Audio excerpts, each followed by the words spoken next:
Tu es fatigué d'avoir toujours le ventre ballonné, gonflé dès que tu manges quelque chose, et ce malgré ton changement, ta transition alimentaire pour une alimentation beaucoup plus saine.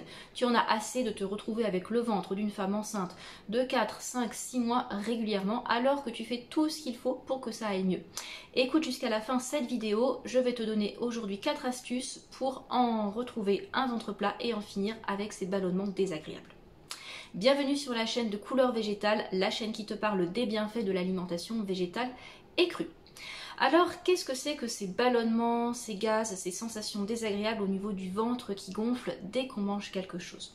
Je vais d'abord t'expliquer pourquoi tu peux te retrouver dans cette situation alors que ton alimentation est saine. Alors, la première chose à comprendre, c'est que les ballonnements, les gaz, ça vient de l'alimentation précédente, hein, l'alimentation classique que tu as pu avoir auparavant, une alimentation qui était certainement riche en protéines et en graisses, et qui en fait, eh bien, ces protéines, ces graisses, elles ont été mal digérées dans le tube digestif, elles stagnent, elles ont, si tu veux, putréfient dans le tube digestif.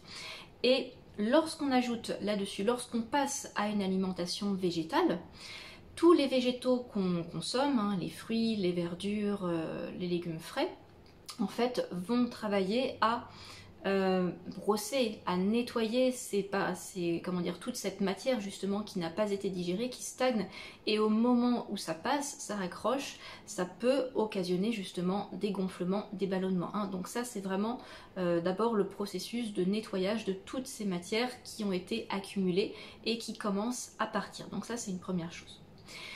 Il faut savoir aussi que bien sûr, il y a des aliments qui vont davantage faire gonfler que d'autres. Pourquoi ils font gonfler plus que d'autres? Parce qu'ils vont être extrêmement puissants.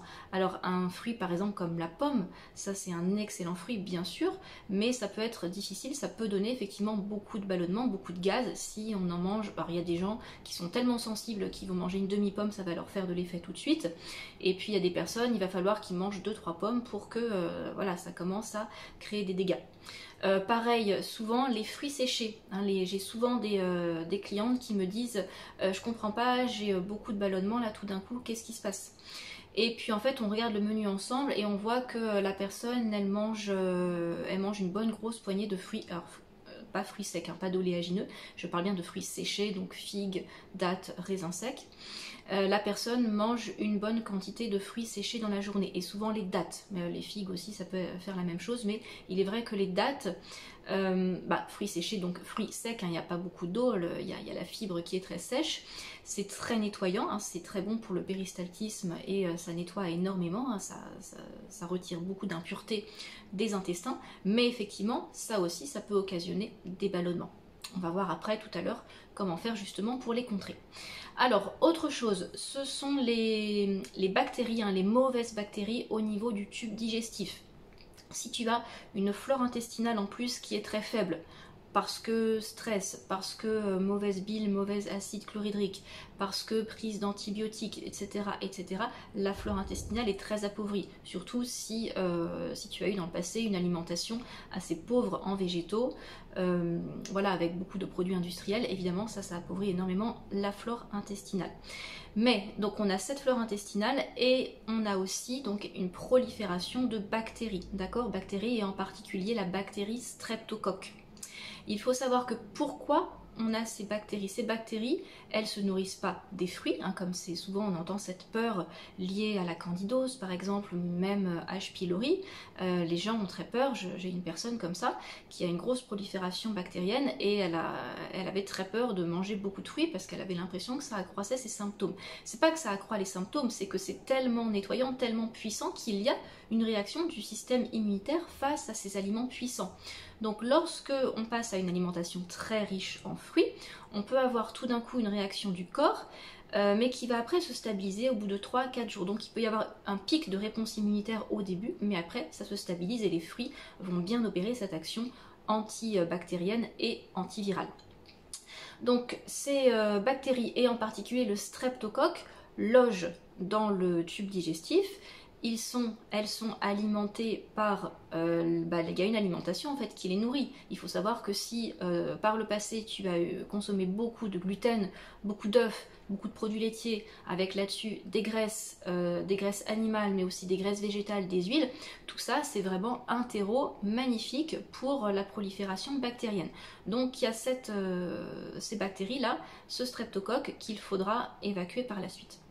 Troisième chose, mais bien sûr tout est lié, hein, tous les éléments là que je mentionne sont liés les uns aux autres, il n'y a pas une seule cause qui est séparée des autres. Troisième cause donc c'est le foie. Le foie stagnant, le foie chargé d'aliments mauvais, d'aliments trop gras par exemple, mais surtout de toxines, de métaux lourds, de polluants. Donc le foie, lorsqu'il est trop chargé par tout ça, il ne peut plus opérer la digestion correctement. Ça peut notamment occasionner la constipation par exemple. Le foie stagnant, lorsqu'ensuite il essaye il se débarrasse en fait, parce qu'il est justement, comme on a dit, il est stagnant, il est trop chargé, donc au bout d'un moment, tous ces résidus de toxines vont former une sorte de matière un peu comme de la boue, un peu comme un gros gel épais, et ça aussi, ça peut déborder dans le tube digestif, provoquer des ballonnements et des choses dérangeantes comme cela. Donc il faut bien sûr travailler sur le foie pour se débarrasser de ces symptômes. Et ce qui va avec le foie, c'est restauration de la bile et l'acide chlorhydrique de l'estomac. Parce que une bile affaiblie, la bile elle est là pour digérer les graisses. Acide chlorhydrique affaibli, l'acide chlorhydrique il est là pour digérer les protéines. Qui dit affaiblissement de ces deux sucs gastriques, parce que toujours mauvaise alimentation, parce que virus, parce que stress, et bien automatiquement c'est un cercle vicieux. Moins on en a, plus la digestion est difficile, parce que les grosses molécules des aliments, elles ne seront pas décomposées en petites molécules et elles vont arriver de manière mal digérée en fait dans l'intestin. Hein. Le travail n'a pas été fait, ça n'a pas été réduit suffisamment en tout petit, donc après ça fait des gros morceaux qui stagnent et qui putréfient dans les intestins. Quatrième raison très importante, c'est le stress. Le stress c'est terrible, moi ça me le fait à chaque fois. Gros stress, bam, ventre gonflé. Et j'ai beau faire attention, ne pas manger de fruits séchés, pas manger de choux, je sais pas quel aliment encore qui pourrait faire gonfler le ventre. Moi je sais que si j'ai une grosse période de stress, j'ai le ventre comme un ballon pendant plusieurs jours quoi que je fasse. Et après je te dirai ce qui est vraiment très efficace dans mon cas pour calmer tout ça. Mais le stress vraiment, il ne faut pas le négliger, que ce soit le stress familial, le stress professionnel, je sais pas quel stress encore. Vraiment ça c'est très important, ça impacte directement la digestion. Alors maintenant on passe aux astuces, aux moyens qui sont vraiment efficaces pour retrouver un ventre plat. Alors la première chose c'est bien sûr de travailler sur tout ce qui est toxines et virus. Donc on va essayer de restaurer la digestion, restaurer la flore intestinale grâce à des aliments qui vont nous soigner. Et on va commencer par éliminer.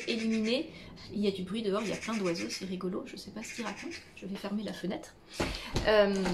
Oui, donc je disais éliminer, nettoyer tout ça grâce à beaucoup de liquide. Quoi comme liquide? Bien sûr de l'eau. On boit le plus d'eau possible, on boit de l'eau le matin au réveil, on boit de l'eau dans la journée, on reboit de l'eau le soir. Essayez d'atteindre au moins les 2 litres d'eau dans la journée.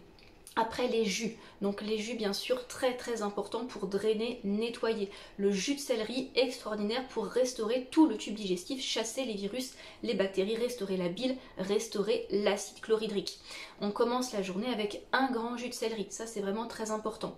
Alors si tu n'as jamais pratiqué le jus de céleri, sache qu'au début ça peut donner des ballonnements, des gaz justement, parce que là aussi ça nettoie, mais après ça se stabilise et au bout de quelques jours on n'a plus aucun problème avec le jus de céleri. Autre chose que tu peux faire, toujours pour rester dans les jus, c'est justement introduire plus de jus dans ton alimentation. Pourquoi pas faire une journée de jus régulièrement pour tout remettre à zéro, pour liquéfier, pour éliminer. Parce qu'on n'a plus ce problème de gonflement lié aux fibres des aliments, notamment aux feuilles vertes. Parce que c'est vrai qu'il y a des gens qui ont beaucoup de mal à digérer les feuilles vertes et qui vont gonfler très rapidement à cause d'elles. Donc ça c'est une première piste. Les jus. Ensuite, qu'est-ce qu'on fait? On essaye bien sûr de limiter le plus possible la consommation de graisse. Lorsqu'on a des problèmes digestifs, la graisse, ça ne va rien arranger. Et je parle même des graisses saines. Les avocats, les noix, les purées d'oléagineux, c'est sain. Mais soit tu limites à 1 cuillère à soupe, 2 cuillères à soupe par jour, ou un petit, un demi, un quart d'avocat, soit tu arrêtes complètement et tu verras que la digestion sera bien largement facilitée. Et bien sûr, hein, on arrête complètement les huiles végétales, même l'huile d'olive, même l'huile de coco. S'il y a un problème du côté digestif, il faut arrêter les huiles. Troisième chose que tu peux mettre en place, c'est des repas très simples. Vraiment essayer de simplifier le plus possible les repas, faire des mono-repas, faire des duo-repas, c'est-à-dire, je te donne l'exemple d'une journée, le matin tu te prépares une assiette d'orange, le midi tu fais une assiette papaye, banane par exemple, ça c'est des fruits qui sont extraordinaires pour calmer les intestins, pour apaiser tout le système digestif. Et puis le soir tu fais une assiette simple, tu peux manger du cuit bien évidemment, pense à l'alimentation qu'on donnerait à un petit bébé, donc ça peut être des pommes de terre vapeur avec de la courgette, de la courge en purée écrasée, des carottes et puis un petit peu de feuilles vertes, un peu plus bien sûr, un peu plus de feuilles vertes à côté. J'ai pas précisé, hein, les feuilles vertes elles sont excellentes hein, pour réparer le tube digestif, donc tant que ça donne pas de difficultés, voilà, que ça te donne pas de crampes, de choses comme ça, tu peux y aller. Après, si c'est un petit peu difficile à digérer, c'est bien de les intégrer dans les jus, d'accord? Donc faire un jus par exemple pomme avec les épinards, comme ça on met une bonne grosse poignée, 200 g d'épinards dans le jus, on est tranquille, on a une bonne dose déjà pour la journée et il suffit de rajouter une poignée avec le repas du soir. Donc vraiment simplifier, essayer d'avoir 3 aliments, peut-être 4 maximum. Bon, si on rajoute un petit peu de persil, si on rajoute un petit peu d'oignon, si on supporte, ça c'est pas un problème. Mais vraiment avoir une alimentation très très simple. Moi ça a fonctionné sur moi. La semaine dernière, il y a 2 semaines, j'avais fait une journée complètement jus et dans les jours qui ont suivi, j'ai continué avec une alimentation super simple. Donc petit déjeuner, comme j'ai dit, mono-repas. Au déjeuner, un smoothie, il y avait peut-être 2 sortes de fruits avec des verdures. Et puis le soir, pareil, juste un peu de crudité.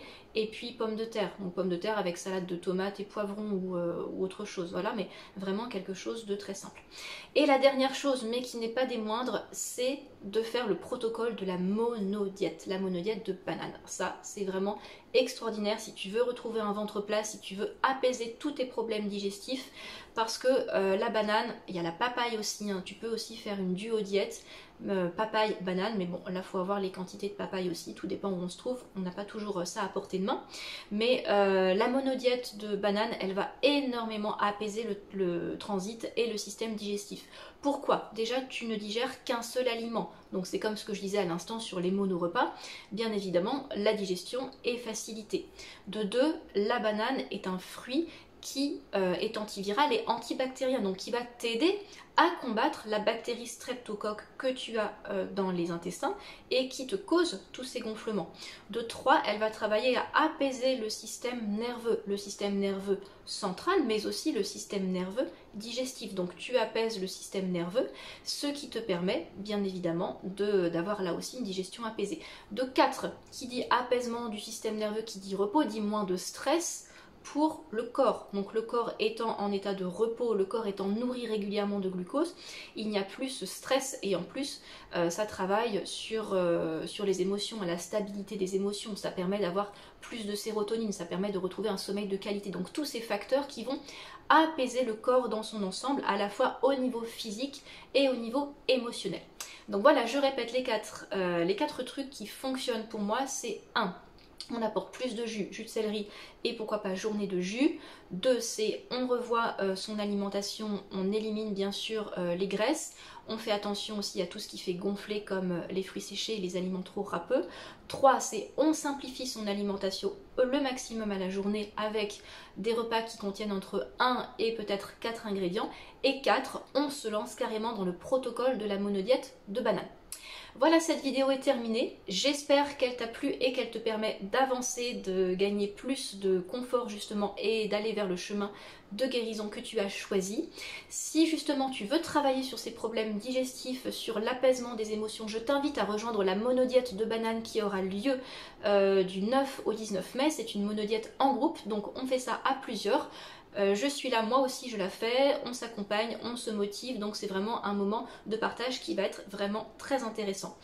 Pour cela, tu peux m'envoyer un mail, tu peux aussi prendre rendez-vous, un rendez-vous gratuit hein, si tu as des questions à poser avant de t'inscrire. N'hésite pas non plus à me retrouver sur les réseaux sociaux, sur Instagram, sur Facebook, et mets-moi un petit pouce bleu vers le haut si tu as aimé cette vidéo. A très bientôt et bonne journée.